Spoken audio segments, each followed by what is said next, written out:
The American Mafia never died. It just got better at hiding. In October 2025, federal prosecutors charged 34 people across 4 of the 5 families in a high-tech poker scheme that defrauded NBA players and executives of millions of dollars. That's why today, I'm breaking down every single Mafia family that's still alive in 2026, how they operate, and the dark secrets they're still hiding, starting with the most powerful organization that nobody talks about: the Ivy League. The Genovese crime family is the most powerful criminal organization in America, and you've probably never heard of them. Here's the thing. While the Gambinos courted media attention and the Bonanos got infiltrated by the FBI, the Genovese family perfected the one thing that keeps you alive in organized crime: silence. They have the fewest informants and the longest-lasting leadership structures, and approximately 220 made members with 2,000 associates operating across the East Coast. That's more soldiers than any other family. Their boss, Liborio Barney Bellomo, has held power since 2005. 20 years of uninterrupted leadership in an era when most bosses get indicted within months. The family controls the waterfronts through longshoremen's unions, runs illegal gambling operations, and was directly named in that October 2025 NBA poker scheme, alongside the Gambino, Bonanno, and Lucchese families. But here's where it gets legendary. Their most famous boss, Vincent the Chin Gigante, faked insanity for 30 years. He wandered Greenwich Village in a bathrobe and slippers. He urinated in public. The FBI once caught him standing naked in his shower, seen clutching an open umbrella. His own members weren't allowed to say his name out loud. They'd point to their chins instead. And the whole time, he was running a criminal empire worth over $100 million. He finally admitted in 2003 that he'd been faking it all along. Died in prison 2 years later. The Genovese family was founded by Lucky Luciano in 1931, the same guy who created the Commission, the governing body of all Mafia families. They produced Joseph Valachi, the first witness to publicly break omertà, and introduced the term Cosa Nostra to America in 1963. But if you think the Ivy League of the mob is impressive, wait until you hear about the family that's so famous they became a verb: the Gambinos. The Gambino crime family is either the most recognizable name in organized crime or the most overrated family in the mob, and I can prove it. Before you dismiss this as another Godfather reference, hear me out. The Gambinos have approximately 200 made members, control the construction and demolition racketeering across New York, and in June 2024, 17 members were indicted for running a gambling and loan sharking operation that processed $22.7 million in illegal bets. That's $500,000 weekly in loan payments alone. Their current boss, Domenico Italian Dom Cefalù, has held the title since 2015. Lorenzo Menino runs daily operations as street boss after the shocking 2019 murder of boss Frank Cali. And here's where it gets weird. Cali wasn't killed by a rival mobster. He was murdered by Anthony Camello, a 24-year-old QAnon believer who thought Cali was part of the deep state. Camello showed up at Cali's Staten Island home with handcuffs to perform a citizen's arrest. The first New York boss killed since Paul Castellano in 1985, and the killer was a conspiracy theorist. Camello pleaded guilty to manslaughter in January 2025. But the Castellano hit is what made this family infamous. December 1985, Castellano and his underboss, Thomas Bellotti, were gunned down in broad daylight by John Gotti's crew. Gotti watched from a car across the street. This was the first unsanctioned boss hit in decades, a brazenly public murder that turned Gotti into a media sensation. The Gambinos inspired The Godfather. In November 2023, 10 members were arrested in a coordinated U.S.-Italy takedown targeting carding and demolition racketeering. In October 2025, Captain Joseph "Joe" Brooklyn Lanny pleaded guilty to controlling New York City demolition businesses. The family is under constant law enforcement pressure, but remains operational. The Gambinos mastered media attention. They made crime famous, but their obsession with publicity is exactly what destroyed them. At least they controlled their own narrative. Unlike the family that got infiltrated so badly, they were kicked off the commission entirely. The heist.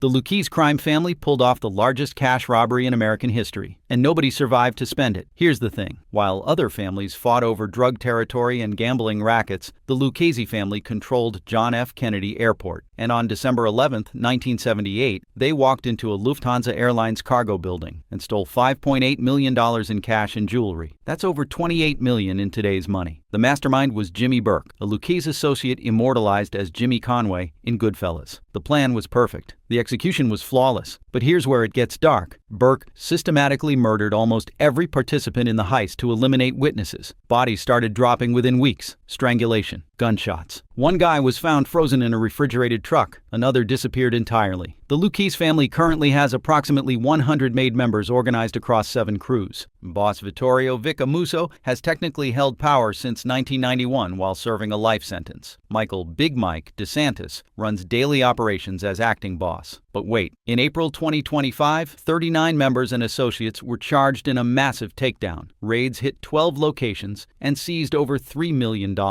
Georgie Neck Zappola, a ruling panel member who'd already served 22 years for murder, was arrested again. Joseph Big Joe Perna, who controls the New Jersey faction, was indicted. And in November 2025, his son Joseph Little Joe Perna and 13 others were charged for running a bookmaking network with over $2 million in transactions. The Goodfellas connection runs deeper than the Lufthansa heist. The entire film is based on Henry Hill, a Lucchese associate whose book Wise Guy became the source material. The psychotic Tommy DeVito character, played by Joe Pesci, was based on real hitman Tommy DeSimone. And DeSimone didn't just disappear as the movie shows. He was likely tortured and killed by the Gambino family in 1979 for unauthorized murders. They found his body later. The Lucchese family made the airport their kingdom. They turned cargo theft into an art form. But their biggest cultural impact is accidentally creating one of the greatest mob movies ever made. Martin Scorsese took their real crimes, their real murders, and their real paranoia, and showed the world exactly how the mob operates. If you think one infiltrated family movie is impressive, wait until you hear about the FBI operation so devastating that it got an entire family kicked off the commission for 6 years.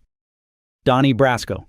The Bonanno crime family suffered the greatest FBI infiltration in American history, and the body count was unbelievable. Before you roll your eyes, hear me out. In 1976, FBI agent Joseph Pistone went undercover as Donnie Brasco, a jewel thief. What was supposed to be a 6-month operation lasted nearly 6 years. He built deep friendships with hitman Benjamin Lefty Ruggiero and Captain Dominic Sonny Black Napolitano, and he was about to be officially made, about to become a full member of the Bonanno family, when the FBI pulled him out. The results? 200 indictments, 100 convictions, and a massacre. Here's where it gets dark. When Napolitano learned that Donnie Brasco was an FBI agent, he knew exactly what was coming. He gave his jewelry to a bartender. He gave his keys to someone to care for his pigeons. Then he waited. His body was found weeks later with his hands cut off. That's mob punishment for vouching for an informant. The FBI intercepted Ruggiero before he could be killed. A $500,000 open contract reportedly still exists on Pistone's life today. The embarrassment was so severe that the Bonanno family was expelled from the commission, the governing body of all Mafia families. They didn't regain their seat until the 1990s. The family currently has approximately 120 members. Boss Michael "The Nose" Mancuso was released in July 2024 after parole violations. Johnny Joe Spirito Sr. serves as acting boss. But in May 2025,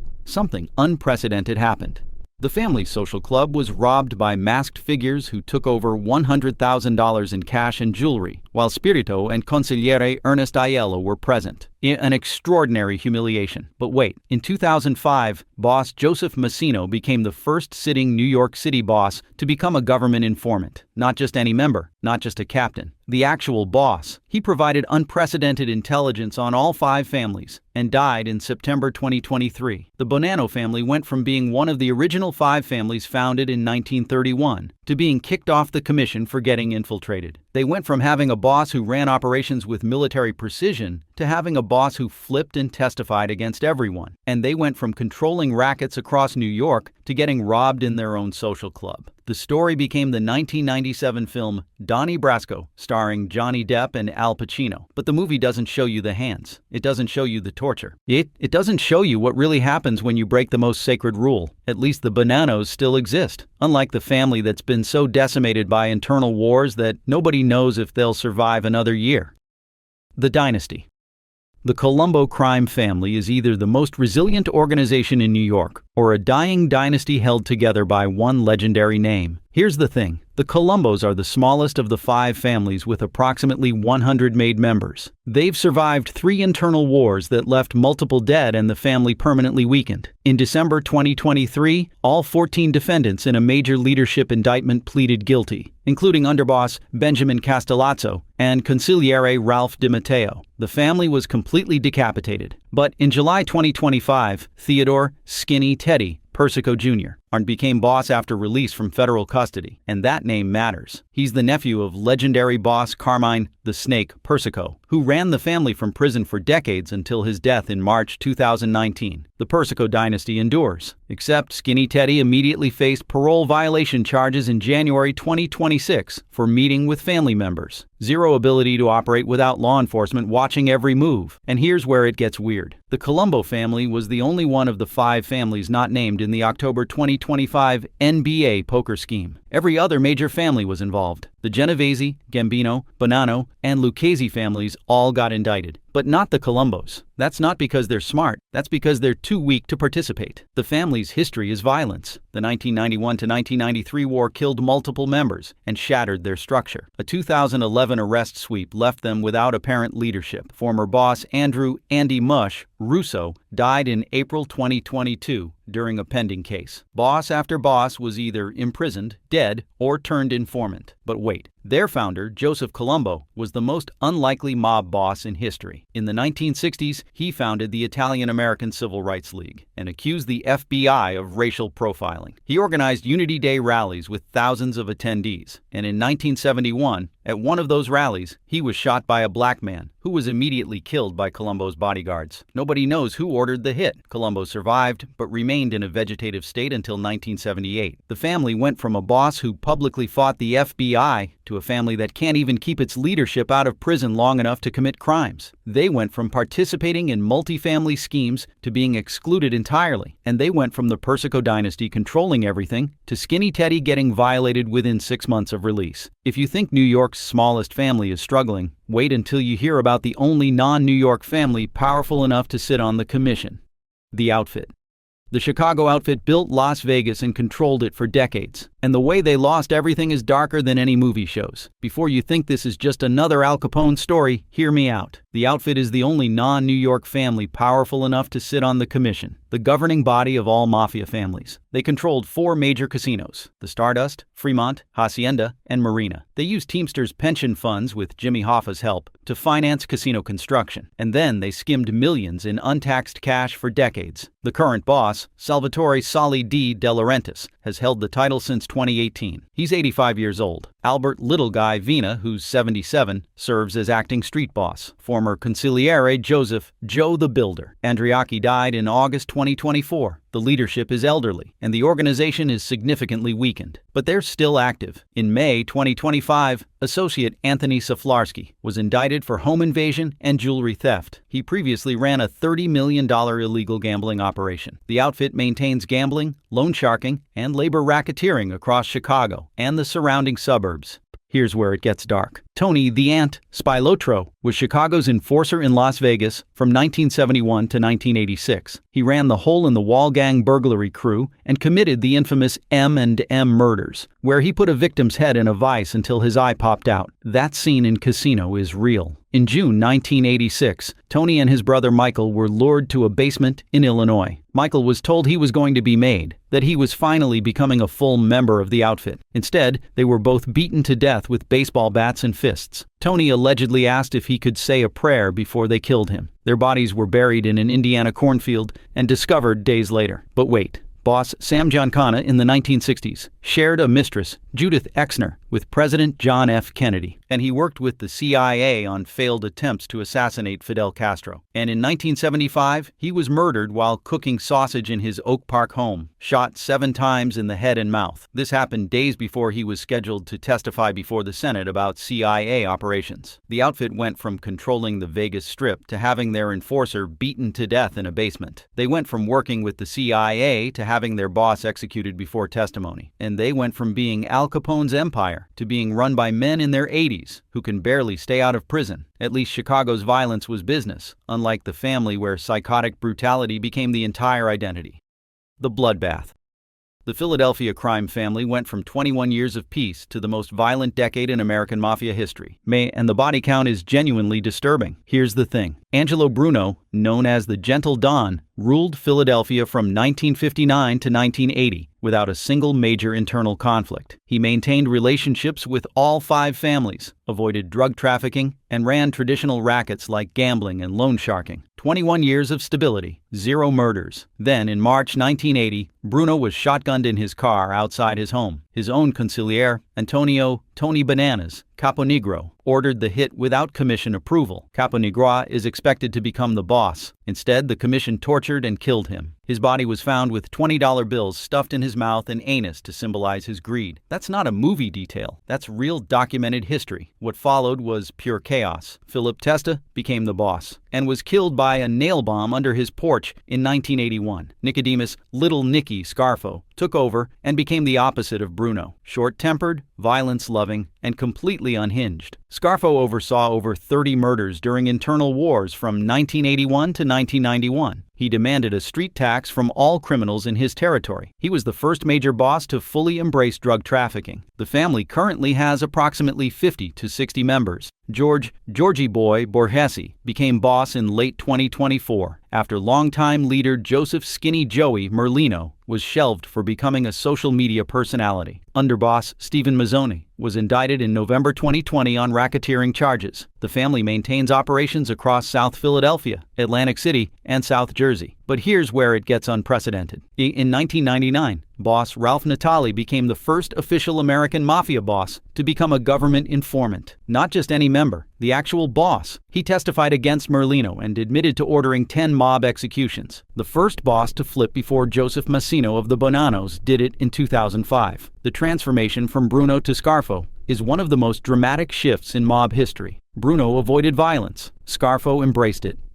Bruno rejected drugs. Scarfo trafficked them. Bruno maintained peace for 2 decades. Scarfo created a war zone, and the commission's revenge on Caponegro, stuffing money in his corpse, sent a message that unauthorized hits would be punished with medieval brutality. The Philadelphia family went from the most stable organization outside New York to the most violent. They went from a boss who ruled for 21 years to bosses who lasted months before getting killed or indicted. And they went from refusing to cooperate with law enforcement to having their own boss become the first to testify against his own family. Little Nicky Scarfo died in prison in January 2017 while serving multiple life sentences. His reign of terror lasted a decade. The bodies he left behind defined Philadelphia's organized crime forever. But if you think Philadelphia was secretive about its violence, wait until you hear about the family so quiet that 50 years later, we still don't know where they buried the most famous body in American history.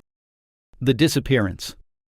The Detroit Partnership is the most secretive family in America, and they're connected to the most famous unsolved murder in mob history. On July 30th, 1975, Teamsters president Jimmy Hoffa was last seen entering a car outside the Machis Red Fox restaurant in Bloomfield Township, Michigan. He was there to meet with Detroit's Anthony "Tony Jack" Giacalone and Genovese captain Anthony Provenzano. His body has never been found. 50 years later, the case remains open. The Detroit Partnership controlled the Teamsters Pension Fund. Hoffa's attempts to regain union power after prison threatened their access to billions. The mob needed him gone, and Tony Jack Giacalone was the last confirmed person Hoffa planned to meet. Here's where it gets dark. Frank Sheeran, a Teamster and mob associate, confessed before his death that he shot Hoffa in a Detroit house. This confession became the basis for the Irishman. The FBI found blood at the location, but DNA testing proved it wasn't Hoffa's blood. Theories include a Jersey City landfill burial in a 55-gallon drum, the Renaissance Center Detroit Foundation, and a 2024 lead suggesting Milwaukee County Stadium under third base.